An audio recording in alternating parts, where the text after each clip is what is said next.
Well, a Sooner has decided to withdraw his name from the transfer portal and help maybe provide a little bit more depth to the linebacker room for the Sooners. But before we get into it, please go ahead, hit that like and the subscribe button. Let me know what you guys are thinking about the Sooners linebacker room going into 2023. Do you think they need to take another linebacker through the transfer portal or through the recruiting class to kind of help give it just a little bit more numbers and stability as we head into a season where the Sooners kind of need to bounce back a little bit? So the Sooners lost Clayton Smith, and then earlier in the season on October 19th, they lost Joseph Weté, who was a 4-star out of high school, but hasn't seen a whole lot of time on the field for the Sooners.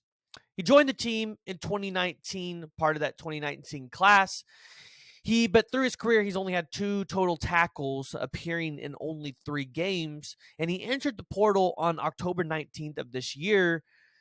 And going here into the offseason, the Sooners were in trouble. They only had 6 returning linebackers, assuming that Deshaun White and David Agwebu are not or do not come back, and are only taking 3 linebackers right now in the recruiting class, with they're potentially not looking like they're taking any more outside of that.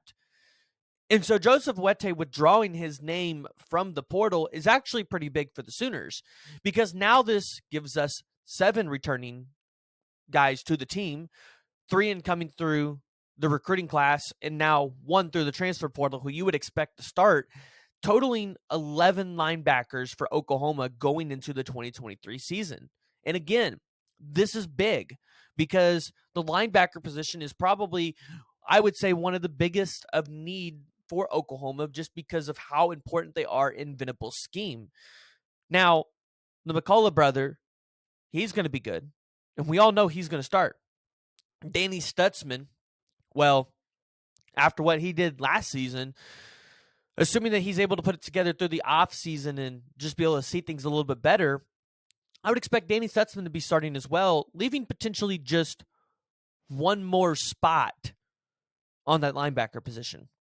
But with you having to rotate guys out constantly, depth is needed, and hopefully guys like Joseph are able to see the field going into next season. So just wanted to give you guys a little update.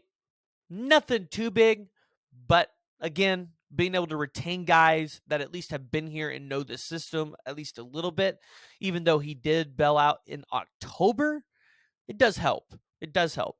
So go ahead, jump down in the comments below. Let me know what you guys think about the Oklahoma Sooners linebacker room. Who would you guys like to see them take out of the portal, assuming that they take another linebacker out of the transfer portal?